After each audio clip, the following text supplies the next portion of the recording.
How you doing? Good, thank you.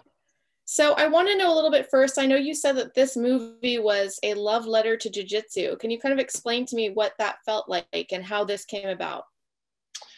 Well, it really is. It is my love letter to jiu-jitsu. And what I mean by that is, when I look back on my life and I think of the things that were most profound in changing me in a positive way, nothing even comes close to the mat, a jiu-jitsu mat. It's it put me in more uncomfortable situations that forced me to deal with things that are unpleasant than anything else in life. And it did so in a controlled environment that really allowed me to navigate the real world in a way that I probably wouldn't have the ability to do so otherwise.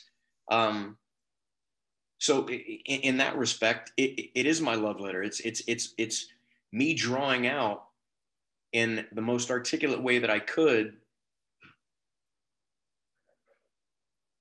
what the positive aspects of this martial art, the adversity that it presents on a regular basis, and who comes out the other end. And it's my love of family, it's my love of fatherhood, and it's my love of the martial art. And I hope that comes through in the film. Absolutely. How did, when did this idea come to you and how long have you been working on getting it made? And I wrote this story in bed alone in 2007. That's crazy, right? Yeah. I wrote it in 2007. I woke up the next day and I flushed it out into a complete story from top to bottom. And I sent it to a producer buddy of mine, Paul Alessi. And he read it and he called me back immediately. He said, "Brother, this has got to be a script." I said, "I know." And so it took us this long until 2019, 12 years to get it made. And I'm very grateful for, the normal studios. It's, this type of storyline is a difficult sell, to the studio industry. But luckily, we found Forrest Lucas, Morgan Lucas from Lucas Oil, and they read the script and they loved it.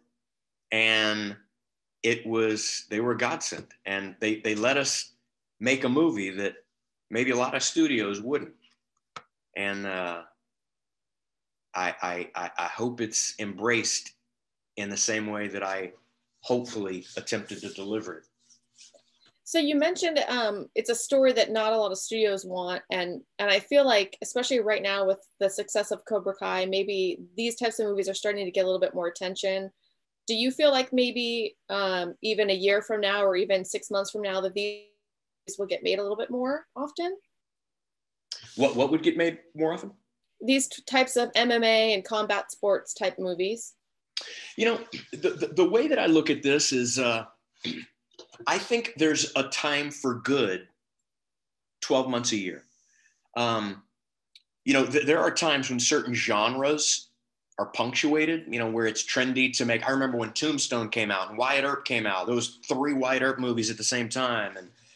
But there's always a time for good. And I'm not suggesting that this one is. That's left to the viewer to decide. But, the reason I say it's a difficult sell is because it's not a 100% fight film.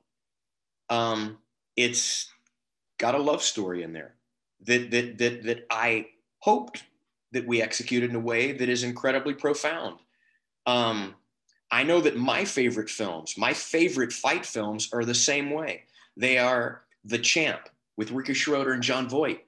That was basically a story about a father and a son under the backdrop of boxing. I loved Rocky. That was a story of overachieving, but really at its core, it was a love story.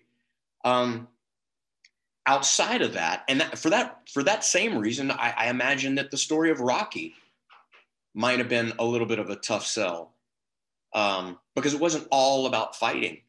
So in that respect, I hope we blended it well, and I hope people think it works.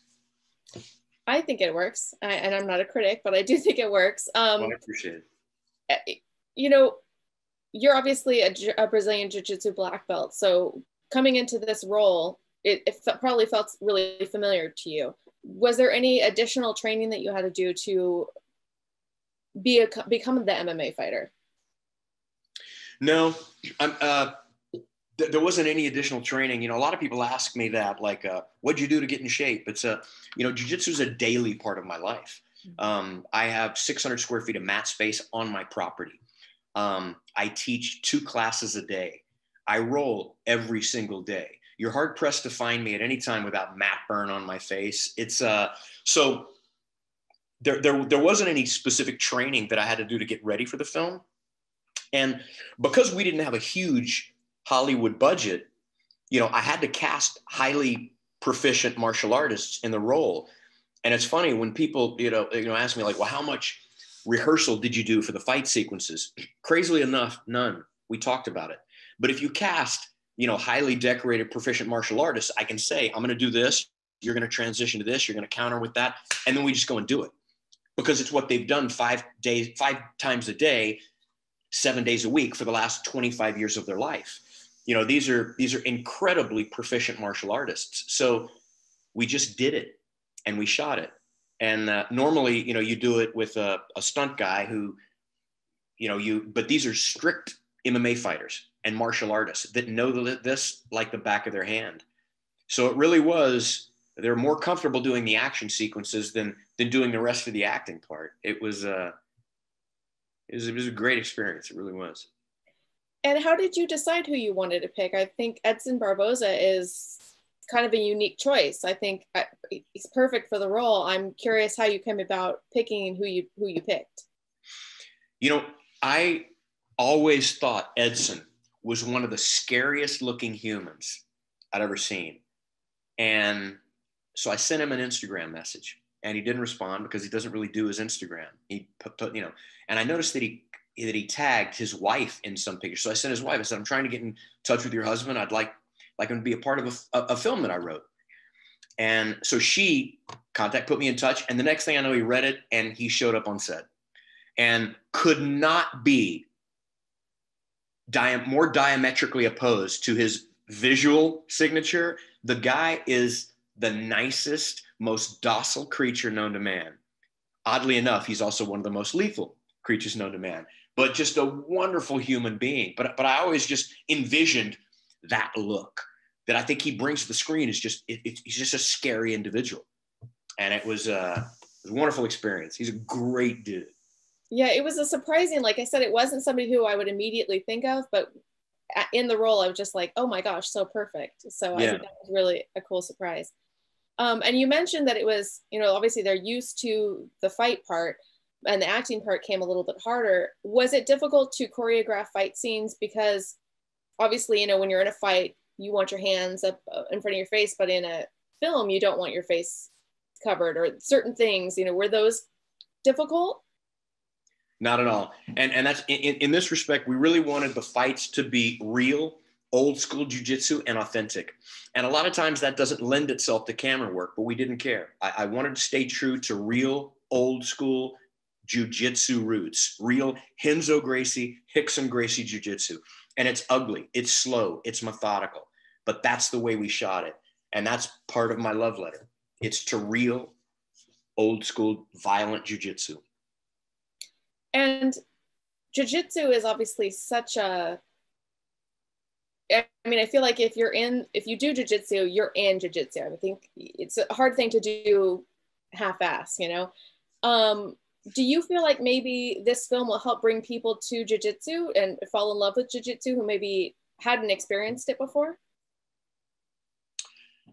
I don't know. You know, I mean, it depends on if people see the film, and I certainly hope people do see the film, and I hope people love it. I know that it's changed my life immeasurably, and I can't recommend it more highly. It's one of the things as a legacy that I'm going to leave with my kids. It's that important to me. When I count down of the things that I want to make sure are inside that message in a bottle, jiu-jitsu takes up half the space. I hope people find it. And I hope people embrace it more than just a trend, but as a real world applicable life skill and a lifestyle.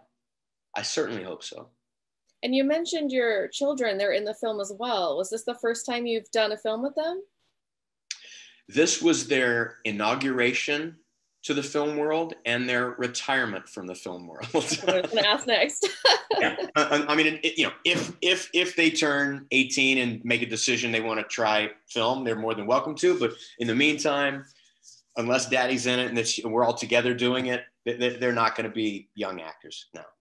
But, it's a joy of my life to see them on screen, and to do jujitsu with daddy is just, man.